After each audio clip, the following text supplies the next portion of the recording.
Buenas tardes, buenas noches, ¿qué tal? ¿Cómo estás? Dependiendo del lugar donde me estás escuchando, te doy la bienvenida a mi página Aliento de Vida, ¿verdad? Ya estamos listos aquí para poder continuar con lo que es el estudio del libro de Romanos o de la carta de Romanos, ¿verdad? Que esta es un grupo, ¿verdad? De cartas llamadas las cartas Paulinas. Así que vamos a seguir, ¿verdad? Con este estudio de la carta de Romanos del apóstol Pablo. Y bien, vamos a iniciar, ¿verdad? Orando para que sea Dios tomando control de todo lo que vamos a hablar, que sea el que tome control de todo lo que pueda acontecer a nuestro alrededor. Así que oremos en este instante. Gracias, bendito Señor, por la oportunidad que nos concedes ahora un día más, una vez más, de estar aquí, Señor. Ya listos estamos para poder compartir ese mensaje o esta enseñanza que tú pues has puesto en nuestro corazón para poder compartirlo con la persona que toma a bien escucharlo en este instante. Aquella persona que en su corazón ya está listo, ya está dispuesto, ya tiene ya su tierra ya preparada para que esta semilla no caiga en tierra fértil, Señor. Así que en este momento te ruego que así sea, que tomes control de todo nuestro entorno y que puedas quitar toda distracción para que podamos estar concentrados en lo que tú quieras mostrarnos en este día. Que sea bendito Señor. Amén y amén. Muy bien. Estamos hablando de las cartas Paulinas, ¿verdad? La carta de Romanos. Y el día de ayer, para hacer una pequeña, ¿verdad?, introducción, hablamos de la justificación a través de la fe. ¿Verdad? Estábamos diciendo que a través del Señor Jesucristo, que Él es un ser justo, ¿verdad? Él se otorgó por nosotros y por ser Él una persona justa, nos hizo justos a nosotros. Eso significa, ¿verdad?, el hecho de ser justificados ante Dios. Pero hablamos también de un término ya más que a mí me gustó muchísimo, otro concepto que yo te decía que me gustó mucho, y es el que habla de un lenguaje jurídico, como por ejemplo dice acá, él es que es el acto judicial de Dios por medio de los cuales ponen su confianza en Cristo, son declarados justos ante sus ojos y libres de culpa y de castigo. Es como que estuviera en un tribunal, ¿verdad? Pero Dios viene y dice, esta persona está justificada, esta persona no tiene culpabilidad. ¿Por qué? Porque reconoció a Jesús y porque a través de Él, pues somos personas justas, libres de todo pecado. Amén. Entonces hablamos de eso, de la justificación. Y ahora vamos a hablar de otro aspecto muy importante y se llama la santificación. ¿Verdad? La santificación que también pues Dios nos la otorgó a través de ese sacrificio. Pero bien, vamos a irnos ya con el tema que es la santificación por medio de Jesucristo. Y vamos a basarnos allá en el libro de Romanos 6:23. Dice así, Romanos 6:23. Porque la paga del pecado es muerte, mas la dávida de Dios es vida eterna en Cristo Jesús, Señor nuestro. Podemos entender aquí que dice, porque la paga del pecado es muerte. Ya sabemos eso, el pecado lo que produce es muerte, el pecado lo que nos entregó a nosotros, lo que nos heredó a nosotros es la muerte a través, ¿verdad?, de herencia, ¿verdad?, por Adán y Eva. Pero dice ahí la contraparte que más Jesucristo, ¿verdad?, es la dádiva que de vida, o sea, a través de él, por el sacrificio que hizo, Él nos otorgó vida a nosotros, vida eterna. Entonces podemos ver ahí los dos aspectos muy importantes, que dice que el pecado es muerte, pero la dádiva de Dios es vida eterna en Cristo Señor Jesús nuestro. Está haciendo énfasis, ¿quién es el que la otorga? ¿Verdad? Cristo Jesús dice, Señor nuestro. Fuera de Él no podemos obtener esa salvación. Fuera de Él no podemos obtener esa justificación. Fuera de Él no podemos tener esa santificación. No podemos tener esa reconciliación para con Dios, porque ahí enfatiza muy bien lo que dice el texto bíblico, que es a través de Jesucristo, por lo que Él hizo por amor a la humanidad. Amén. Bien, entonces quedamos claros en eso, ¿verdad? Lo que significa en este momento lo que es este versículo de introducción. Ahora vamos a ver otros aspectos y el primero es que, eh, que todo cristiano está muerto por el pecado, ¿verdad? Eso lo sabemos, lo hemos venido hablando, que todo cristiano está muerto por el pecado, pero lo vamos ya a basar acá en ciertas porciones bíblicas, según lo que estamos leyendo, ¿verdad? Que es Romanos, y Romanos capítulo 6, 1, 2. ¿Qué me dice Romanos 6, 1, 2? Vamos a ver qué es lo que me dice. Dice, ¿qué pues diremos? Perseveraremos en el pecado para que la gracia abunde. En ninguna manera, porque los que hemos muerto al pecado, ¿cómo viviremos aún en él? Y aquí nos dice una pregunta. ¿Prevaleceremos en el pecado para que la gracia abunde? ¿Prevaleceremos en el pecado? ¿Verdad? Porque dice que porque el pecado abundó, sobreabundó la gracia. Es como que nos estoy dando la idea de que hay que pecar, ¿verdad? Para que la gracia venga y abunde, ¿verdad? Pero no es así. Aquí el apóstol Pablo está diciendo, no, de ninguna manera, no se trata de eso. Porque cuando la persona viene a Jesús, esa persona es limpia, es justificada. Dios la lavó con su sangre bendita. Y esa persona no puede volver a regresar a algo que ya está muerto, ¿verdad? Que en ese caso es el pecado. Por eso dice aquí, ¿verdad? De ninguna manera, porque lo que hemos muerto al pecado, ¿cómo viviremos aún en él? No podemos regresar a aquello que ya no funciona, no podemos regresar a aquello que está muerto, no podemos regresar a aquello, ¿verdad? Que no nos trae ningún fundamento, ninguna acción, o sea, es algo, el pasado, como por ejemplo el pasado, ya no podemos hacer nada por volver a un pasado, ¿verdad? Entonces tenemos que avanzar, tenemos que ir hacia adelante. Y así mismo es el pecado, cuando Dios viene y te rescata, el pecado ya quedó en el pasado, ya quedó perdonado y no puede volver a insistir en lo mismo, porque eres una persona nueva. Cuando tienes a Jesús en tu corazón, tu pensamiento, tu corazón, todo tu ser cambia. Tus acciones cambian, ya aquello que hacías antes ya no te llama la atención porque es algo que está muerto, ¿verdad? La persona que es cristiana no llega a lo que hacía antes, ¿verdad? Porque se lo eviten, aunque la palabra de Dios lo dice, o porque no quiera, no, simplemente porque ya no le llama la atención. Cuando es Dios llenándote tu corazón, cuando es Dios llenándote los vacíos que tenías, cuando es Dios viniendo y llenando tu corazón, tu vida, transformando tus pensamientos, ya tú ya no quieres volver a lo mismo, ¿verdad? ¿Por qué? Porque ya no es igual. Entonces, por eso es aquí, de ninguna manera no podemos regresar a algo que ya está muerto. Ahora, qué bien. ¿Qué dice aquí entonces? ¿Cómo mantener la santidad y no dar lugar al pecado? ¿Cómo hacer eso? Nos damos cuenta que hay que mantener una santidad porque nos está hablando de la santificación por medio de Jesucristo. Y cuando hablamos de santificación es que estamos hablando que Jesús es santo y por eso nos otorgó a nosotros la santidad. Pero nosotros debemos de mantenernos en ese nivel de santidad. Es nuestra responsabilidad mantener esa santidad. Porque quiero mostrarte acá estos muñequitos que tengo aquí, ¿verdad? Y no, o sea, tengo unos colores aquí, pero no tienen nada que ver con algo en especial, sino que simplemente para mostrarte este ejemplo. Y es que tenemos acá un muñequito, así, color negro, ¿verdad?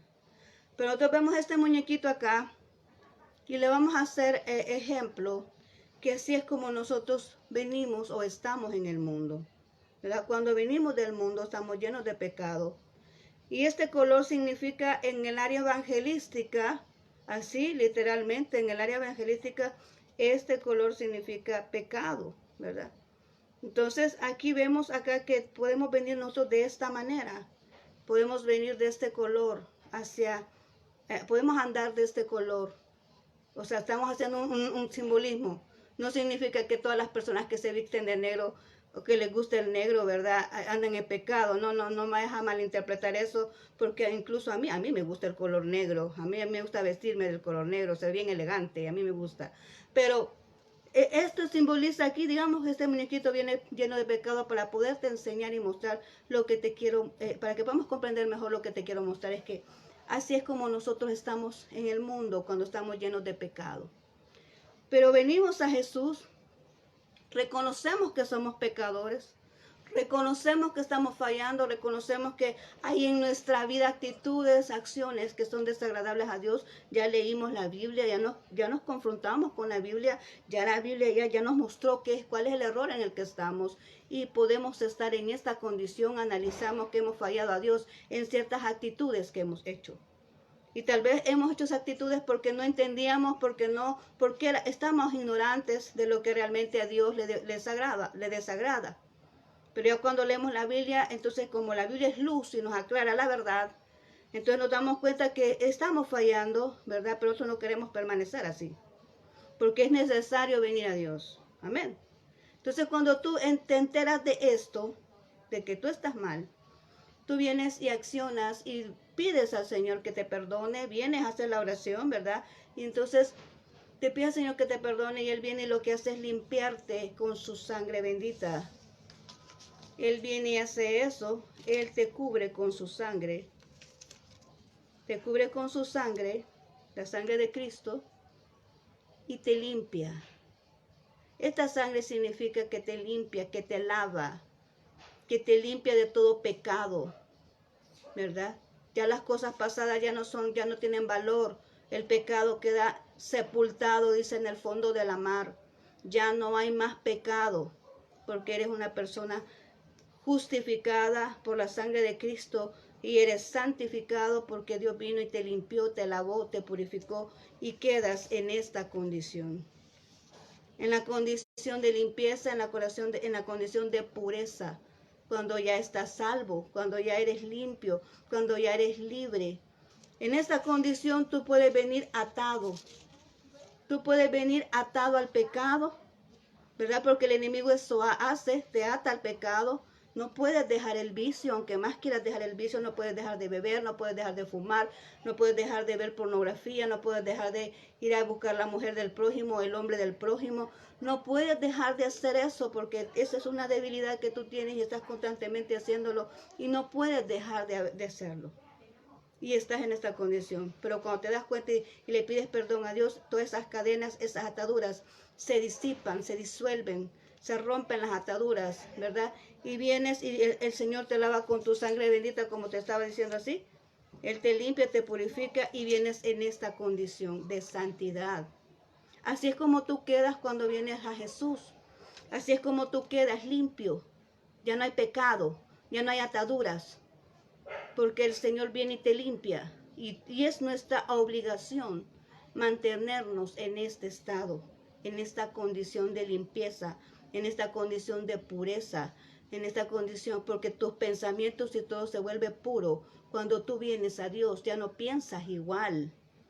Ya tu corazón ya no piensa, ya no maquina cosas incorrectas.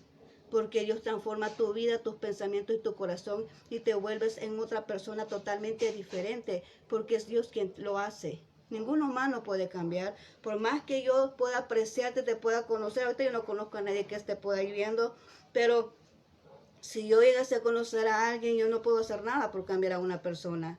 Pero Dios sí lo puede hacer. Yo lo que puedo hacer es instruirte a través de la palabra de Dios, decirte qué es lo que a Dios les agrada. Pero es tu decisión tomarlo en cuenta, qué es lo que le agrada a Dios y qué no le agrada a Dios. Es tu decisión tomar en cuenta si vas a cumplir lo que dice la Biblia, para cambiar, para transformar tu vida. Entonces en esta condición es la condición de santidad. Y tú es tu obligación, es tu deber, es tu responsabilidad mantenerte en esta condición. Amén. Entonces dice aquí Romanos 6, 12, 13, ¿cómo podemos mantener esa santidad? ¿Cómo es que podemos nosotros no pecar? Porque todos tenemos momentos débiles, todos tenemos debilidades, somos humanos, somos imperfectos, sentimos y tenemos debilidades. Más de alguna persona está luchando con una, dos o tres debilidades. ¿Y cómo hacer para evitar el pecado? Dice aquí Romanos 6, 12, 13, dice, no reine pues el pecado en vuestro cuerpo corporal. Fíjate muy bien lo que dice.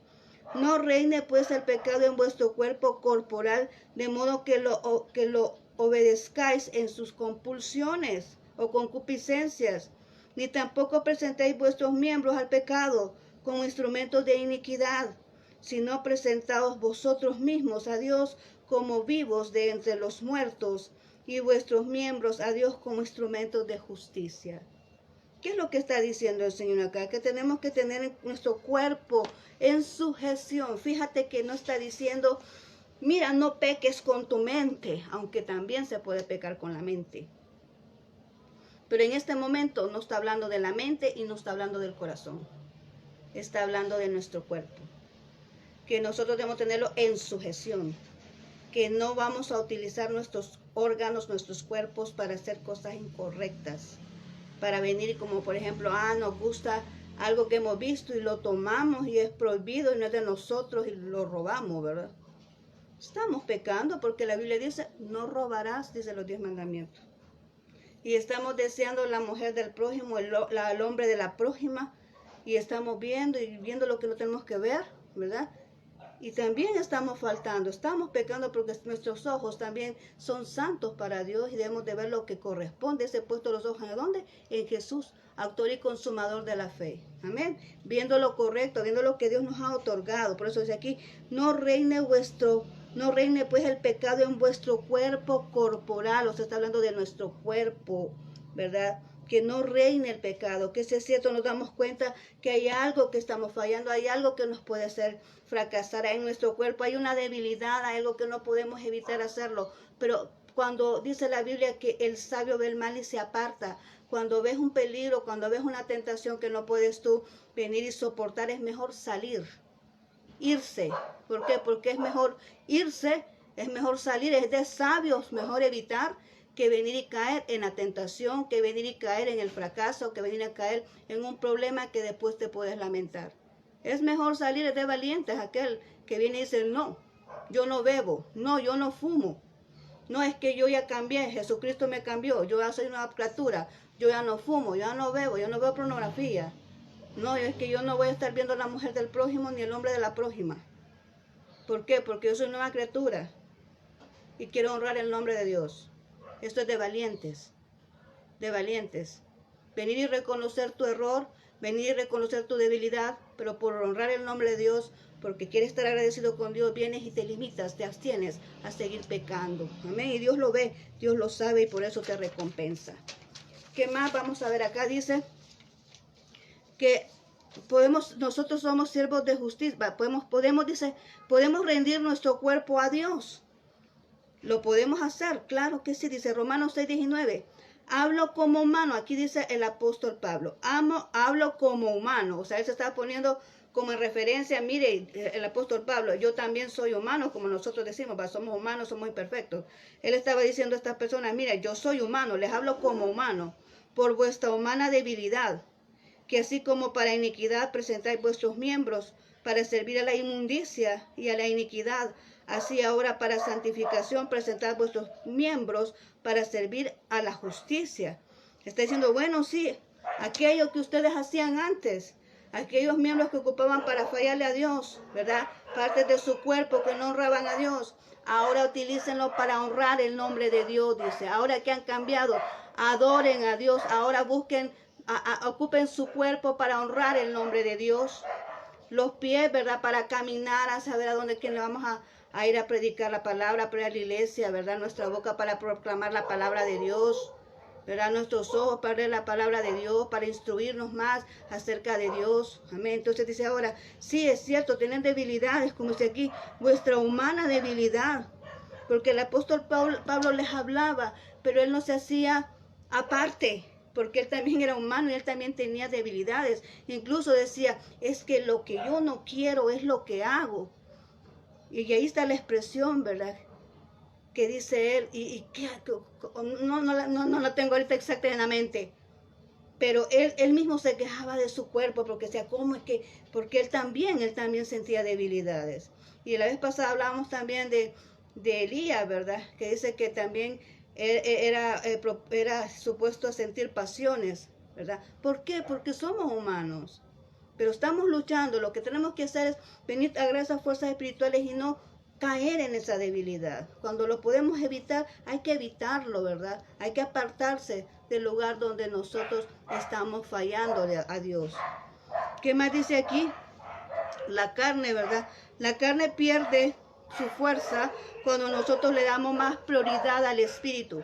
Cuando a nuestro espíritu viene y lo fortalecemos con ayuno y oración, entonces es donde nosotros fortalecemos el espíritu y no vamos a caer a las provocaciones de la carne. Amén. Porque eso es lo que el enemigo hace. El enemigo siempre provoca que nosotros fallemos no solamente en esos pecados, ¿verdad?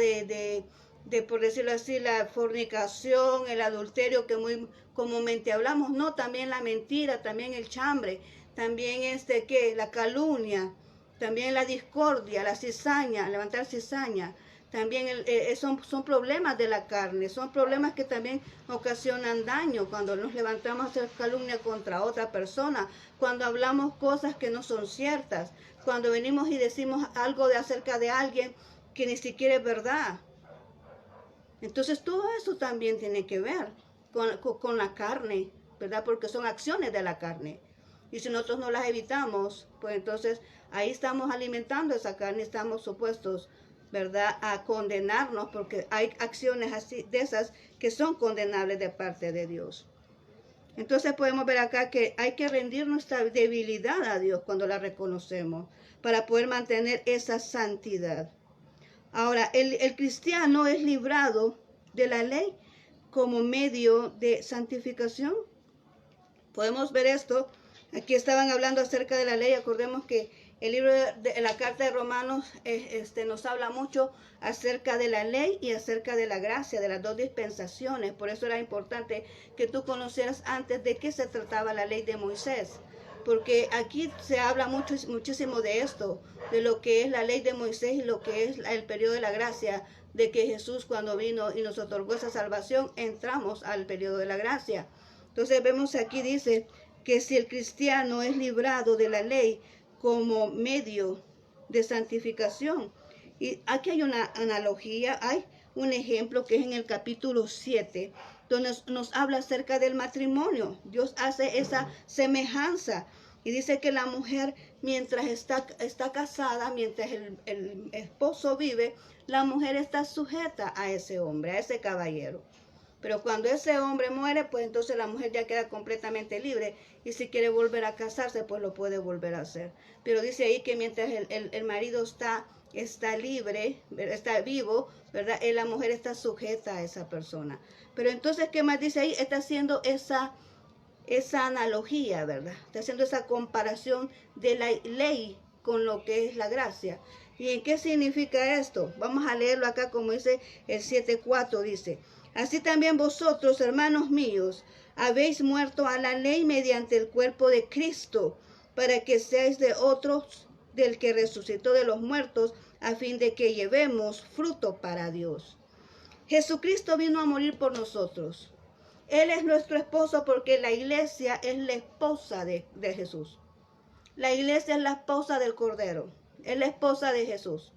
Entonces Jesús vino, ofreció su vida y en ese momento estaba simbolizando que con él llevaba la ley. ¿Por qué? Porque él dijo: yo no he venido a abolir la ley, yo he venido a cumplirla. ¿Por qué? Porque ninguna persona la podía cumplir. Nadie pudo cumplir la ley. Entonces Jesucristo tuvo que venir a cumplir la ley. Se puso en nuestro lugar para cumplir la ley. Y cuando él ofreció su vida, ahí estaba no aboliendo la ley, sino que dando por hecho que él había cumplido la ley, ¿verdad? Por eso dice aquí, ¿verdad? Habéis muerto a la ley mediante el cuerpo de Cristo.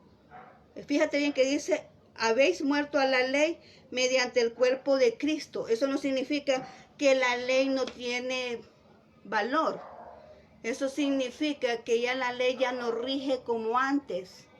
Porque antes, si no cumplía la ley, la persona moría en el instante apedrada. Pero ahora la ley ya no es como para venir y buscar una salvación y tener sino que la ley ahora lo que sirve es porque nos damos cuenta de que estamos fallando, ¿verdad? Cuando vemos esa ley. Entonces dice aquí, ¿verdad? Habéis muerto a la ley mediante el cuerpo de Cristo. Él fue el que vino y cumplió esa ley porque ningún humano la podía cumplir. Dice: para que seáis de otro, como la mujer casada. Muere el esposo y ya puede ella venir y contraer matrimonio con alguien más. La iglesia, dice aquí, Jesucristo, el esposo, vino, murió en la cruz, ¿verdad? Y se llevó la ley consigo, habiendo cumplido la ley, pero resucitó al tercer día. Y entonces ya nosotros venimos, dice aquí, ¿verdad? Dice: para que seáis de otro, del que resucitó de los muertos, a fin de que llevemos fruto para Dios. O sea, ¿de quién somos nosotros? del Cristo que murió. Pertenecemos al Cristo resucitado, no al Cristo que ha muerto. El Cristo murió y se llevó consigo no la ley, no que se llevó consigo haber cumplido toda la ley, porque ningún humano lo pudo hacer. Pero ahora nosotros, la iglesia de esta época, que estamos en la etapa de la gracia, somos ¿de quién? Somos la esposa del Cristo resucitado. Amén. Del Cristo resucitado. Eso es lo que está diciendo acá. Es la comparación que está haciendo. Entonces, dice aquí que el cristiano es librado de la ley como medio de santificación. No, entre cierto punto, no. ¿Por qué? O sea, la ley lo que hace en nosotros es demostrarnos en qué estamos fallando, porque mientras alguien no conoce la ley, no puede venir y asegurar en qué falla, pero cuando ya la conoce, se da cuenta del error. Entonces aquí la ley nada más nos enseña en qué estamos fallando, pero no es un medio para venir y tener esa salvación. Sí permite la santificación, porque tú te das cuenta que es lo que está fallando, tú no cometes el error.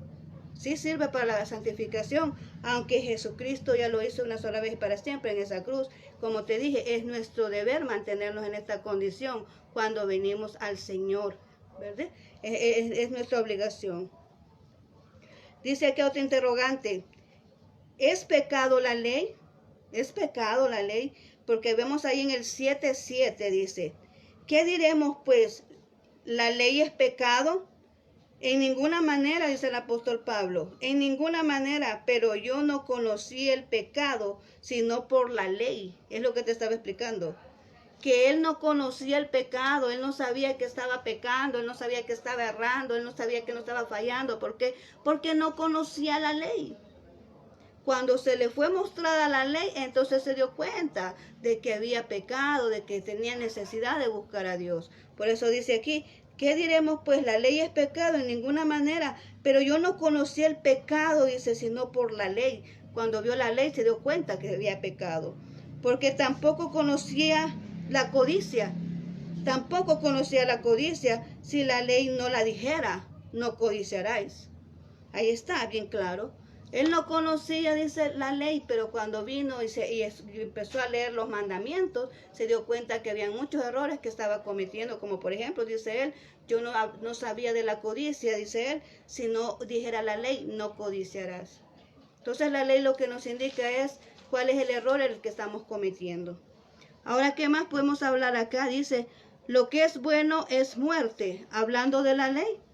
Si es bueno, es muerte entonces la ley. Dice el 7:13, dice, 7:13. Luego lo que es bueno vino a ser muerte para mí. En ninguna manera, sino que el pecado, para mostrarse pecado, produjo en mí la muerte por medio de lo que es bueno, a fin de que por el mandamiento del pecado llegase a ser sobremanera pecaminoso. ¿Qué significa eso? ¿Es buena la ley? Sí, era necesaria la ley. Eso es lo que está diciendo. No, es que la ley, a pesar de que te muestre el pecado, a pesar que en ese momento, en el momento de Moisés, el pecado, la ley provocaba la muerte para aquel que no la estaba cumpliendo. Amén. En la época de la ley, en la época de Moisés, la ley provocaba la muerte para aquel que no la estaba cumpliendo. Por eso dice ahí que a veces la ley podía provocar la muerte. Pero qué bueno, no podemos condenar la ley, está diciendo ahí, no podemos condenar la ley.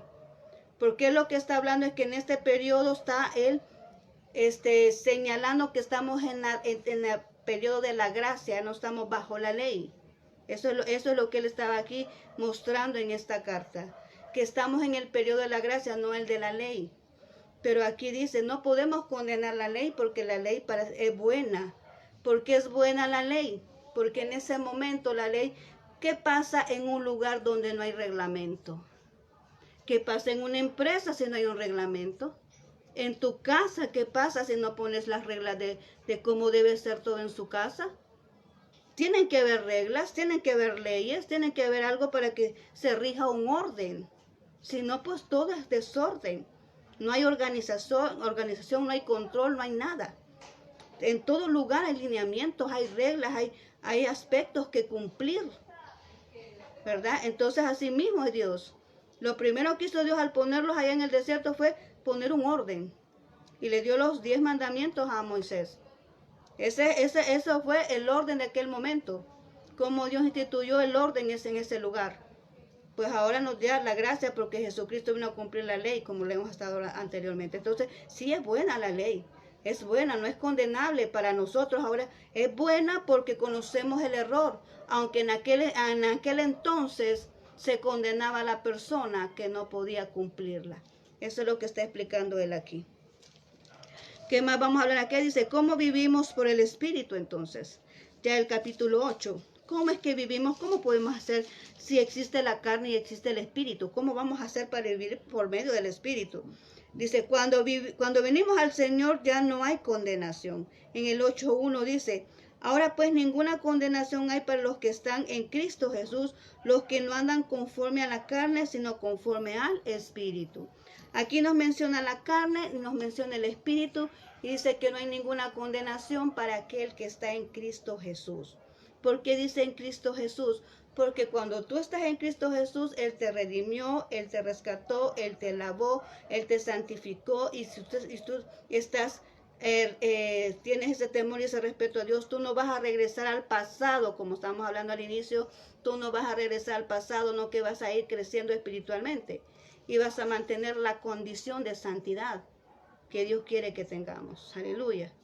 Entonces dice aquí, vamos a poner a la base bíblica, 8.1, dice, ahora pues ninguna condenación hay para los que están en Cristo Jesús, los que no andan conforme a la carne, sino conforme al Espíritu. Quiere decir que podemos venir y fallarle a Dios, incluso poder perder la salvación, porque este es un dilema bien serio. Y yo, a mi propia conclusión, yo respeto a los demás, las otras opiniones, pero en mi opinión, yo diría que sí. Porque allá en el libro de Hebreos dice que el que pecare deliberadamente, o sea, ya conociendo una verdad, y sabe que eso es pecado, y lo hace deliberadamente, dice que hace inmunda la sangre de Cristo, pisotea la sangre de Cristo, y significa que ya no hay más salvación por los pecados. Quiere decir que se pierde la salvación. Entonces significa que cuando nosotros amamos a Dios y hemos recibido a Jesús en nuestro corazón, nosotros nos abstenemos de hacer todo aquello que no nos agrada. Eso significa llevar la cruz y seguirle. Eso significa cuando Jesús dice, el que quiera venir en pos de mí, tome su cruz y sígame.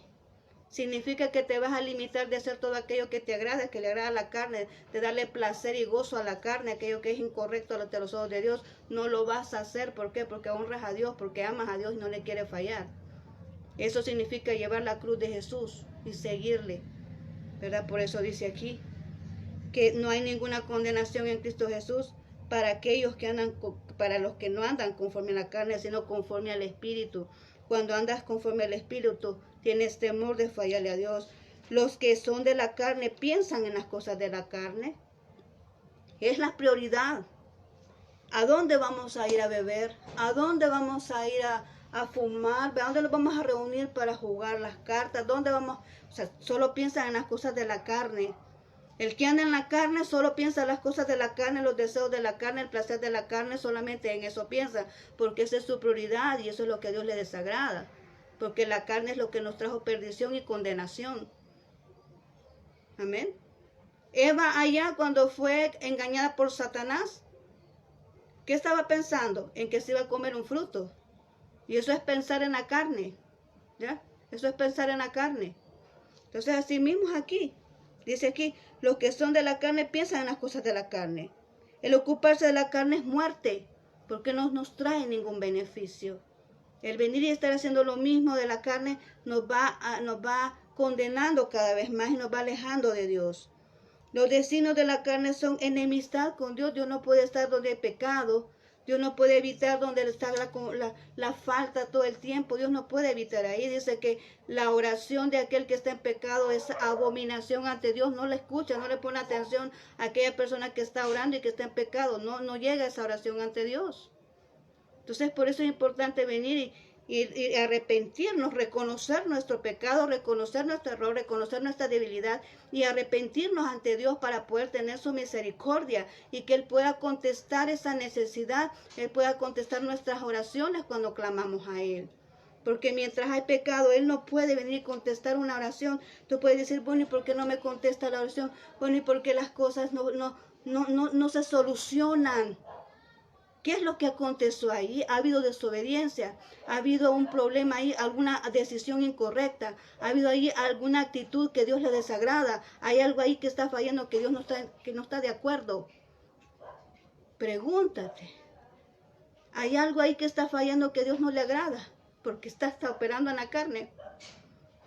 Y por eso no vemos la salida y la respuesta de muchas cosas que nosotros necesitamos. Porque quizás perdimos el lineamiento y quizás tomamos nuestras propias decisiones y quizás no pusimos a Dios en cuenta. O porque quizás estamos fuera del tiempo que Dios había dicho. Desobedecimos en el momento preciso que tenía que ser y ahora estamos viendo otras circunstancias. Pero vemos acá esto, y eso, el desobedecer también tiene que ver con la carne, ¿verdad? Que no andamos conforme a la carne. Tenemos que andar conforme al Espíritu.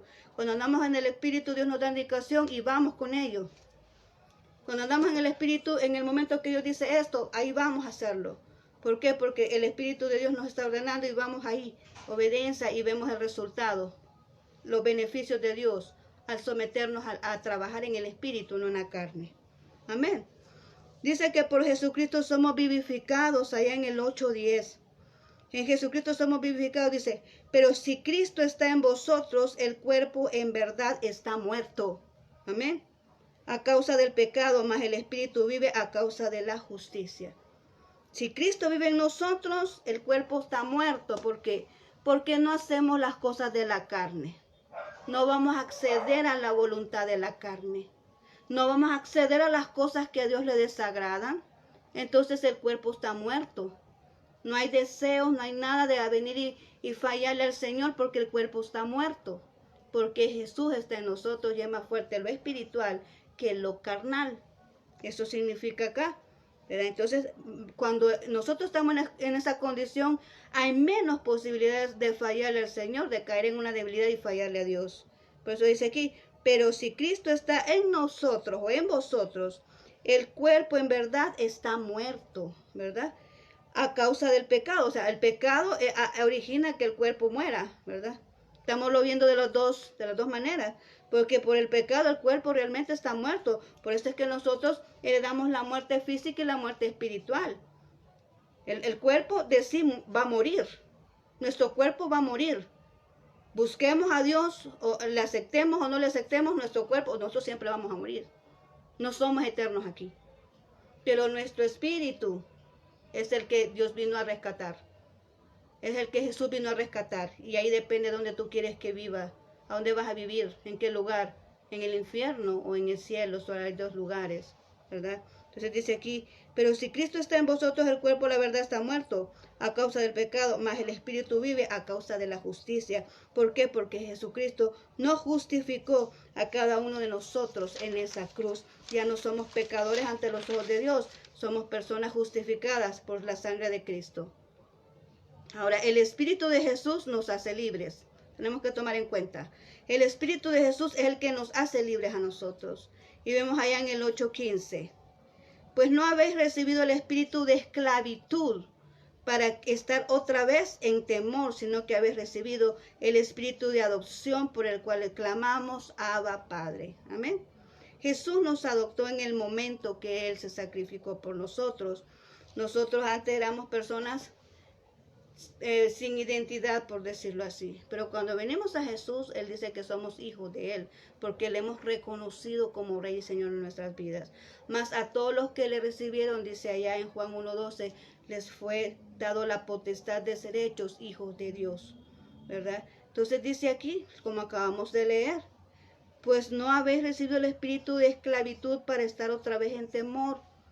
Cuando venimos al Señor, Él quitó nuestra esclavitud. No somos esclavos, somos libres. Somos libres en Cristo Jesús. Él pagó un precio, Él derramó su sangre, Él nos justificó quitó el pecado que había en nosotros, quitó la maldición, quitó todo aquello que nos afrentaba, quitó todo aquello que nos estorbaba para estar con Dios. Él vino y derramó su sangre, nos limpió, nos liberó de todo aquello que nos acosaba, de todo aquello que nos acusaba, como lo es el pecado. Amén. Entonces viene aquí, dice que Él no nos ha dado un espíritu de esclavitud para volver a lo mismo. Como aquella frase que dice que el chancho siempre llega al lodo otra vez, ¿verdad? Por más que tú vengas y un chanchito lo agarras, un cerdito, lo quieres tener bien limpito, lo bañas y todo, pero al momento ya está en el lodo otra vez. Similar es la persona que ha venido a Cristo, se mantiene en esta condición porque acaba de recibir a Jesús, ¿verdad? Acaba de recibir a Jesús, pero vuelve otra vez al pecado, se vuelve a ensuciar y vuelve a estar otra vez en la condición de pecado, cuando vino a Jesús. Entonces no puede recibir bendición, no puede recibir propósito, no puede avanzar en la vida, no puede venir y darse cuenta qué es lo que Dios tiene para su vida, porque siempre está retrocediendo. Cuando Dios no quiere que retrocedamos, Dios quiere que avancemos, Dios quiere que vayamos hacia adelante. Nuestros pies están para adelante. Nadie puede ir caminando atrás, ¿va? Nuestros pies están para adelante. Nuestra cara está viendo para el frente. Entonces es para adelante que vamos. No podemos regresar al pasado, no podemos regresar atrás, es para el frente que tenemos que caminar para poder encontrar lo que Dios necesita, lo que Dios realmente tiene para nuestras vidas. Amén. Entonces dice ahí que no volvamos a la esclavitud, no volvamos otra vez a esa esclavitud que nos llena de pecado, que nos mantiene ahí anclados, ¿verdad? Fallándole al Señor. Y ya para ir terminando, dice ahí, en Jesús somos más que vencedores por medio de... en Cristo Jesús somos más que vencedores por vencer, porque venció todo el pecado. Dice ahí el 8:28, y sabemos que a los que aman a Dios todas las cosas les ayudan para bien, esto es, a los que conforme a su propósito son llamados. Ya sabemos que el Señor viene y nos ha llamado, nos ha listado, ¿verdad? Y todo aquel que ha sido llamado por Dios, pues dice que ahí, que todas las cosas resultan para bien, porque hemos sido escogidos de parte de Dios, ¿verdad? Entonces aquí yo quiero hacer algo muy importante, y es que Jesús venció el pecado en la cruz, y quiero que tú te des cuenta de esto. Jesús venció el pecado en la cruz. Él tomó nuestro lugar en esa cruz. Eso significa que mientras Jesús estaba ahí en esa cruz, nosotros estábamos con Él también, todos nosotros, toda la humanidad, todo el mundo estaba juntamente con Jesús en esa cruz siendo crucificado. Cuando Jesús viene y lo bajaron de esa cruz y lo sepultaron, también dice ahí, ¿verdad? Ahí que nosotros juntamente con Él fuimos sepultados. Ahí fuimos sepultados juntamente con Jesús. ¿Por qué? Porque Él tomó nuestro lugar. Pero al tercer día Él resucitó. Eso significa que también nosotros resucitamos juntamente con Él. Y es por eso que nosotros tenemos vida eterna, porque Él pagó el precio por nosotros y tomó nuestro lugar. Entonces, habiendo hablado todo esto, primeramente dice aquí que somos más que vencedores con Dios.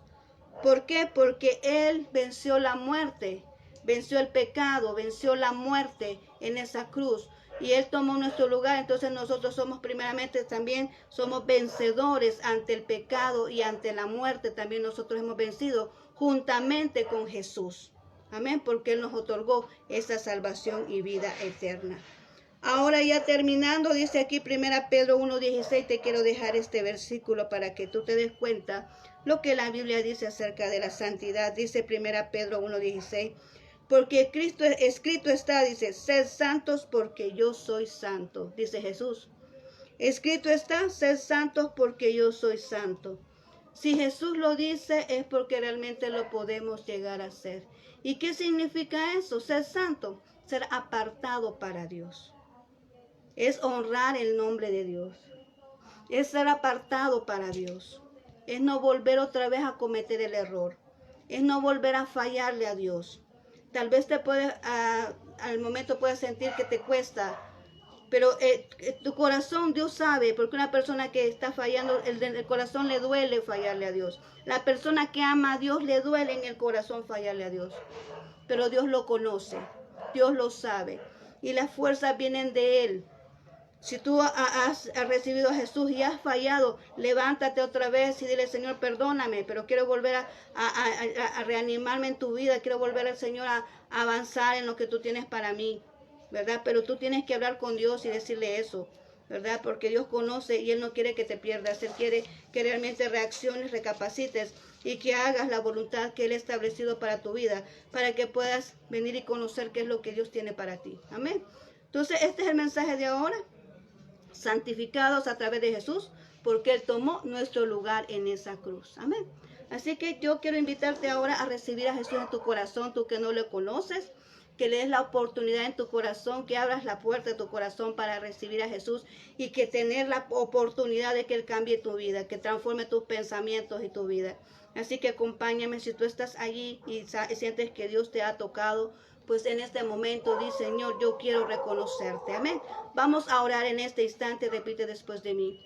Señor Jesús, agradezco por este mensaje que me has otorgado. En este instante yo reconozco que soy pecador. Perdóname, Señor. Y te doy las gracias por morir en mi lugar en esa cruz y por perdonar todos mis pecados. Yo te abro las puertas de mi corazón para que tú puedas morar en él y que yo pueda tener la seguridad de mi alma. Gracias, bendito Señor. Amén y amén. Bien, te felicito. Te felicito si reconociste a Jesús en este momento. Te invito a que te congregues a alguna iglesia, que leas la palabra de Dios, que ores todos los días para mantenerte fortalecido, fuerte ante la tentación. Amén. Y ante las dificultades que se nos puedan presentar en la vida. Amén. Así que en este instante yo te felicito y vamos a orar para despedirnos ahora. Señor, muchas gracias porque nos has regalado este mensaje, nos ha hecho reflexionar. Señor, sabemos que muchas veces como personas, como humanos, te podemos fallar. Nadie es exento, Señor, a sentir una debilidad. Nadie es exento a poder fallarte, pues somos humanos y estamos en este mundo pecaminoso. Nuestro cuerpo es pecado también, Señor, pero insistimos y estamos aquí insistiendo en poder agradarte a ti, Señor, y honrar tu nombre y mantenernos firmes ante cualquier dificultad. Te ruego, Padre mío, a las personas que han escuchado este mensaje, que tú les bendigas, que tú les fortalezcas, que tú, Señor, les ayudes. Aquel que esté enfermo, que tú lo levantes de esa enfermedad, que tu mano poderosa llegue hasta allá y toque su cuerpo para que pueda ser restaurada esa sanidad, Señor, que pueda ser sanado. Así también aquel que está con problemas ahorita, que tiene esas debilidades, que tú le des fortaleza, fuerza para mantenerse firme, para no caer en aquellas tentaciones, que tú les puedas ayudar, Señor, porque quizás quieren restablecerse, pero no lo logran, pero tú eres su fuerza, tú eres su fortaleza para que puedan lograrlo, Señor, y agradarte a ti, a honrarte a ti con sus vidas. Bendice cada familia aquí representada en este momento, Señor. Gracias, bendito Dios, por tu bondad y por tu misericordia, porque siempre muestras tu bondad y tu misericordia para con todos nosotros. Gracias, bendito Señor. Amén y amén. Bien, te agradezco la oportunidad que me diste de poder compartir este mensaje contigo. Te digo pues que Dios te bendiga en esta noche, que tengas una excelente noche. Yo te mando muchos abrazos donde estás y nos vemos el día de mañana con otro tema, ¿verdad? Seguimos, creo que nos faltan 2 temas más referentes a esta carta de Romanos. Así que muchas gracias, te espero aquí a las 6:30 de la noche, ¿verdad? Para continuar con el siguiente tema. Que el Señor te bendiga y muchas gracias nuevamente por haberte quedado hasta el final de este video. Bendiciones.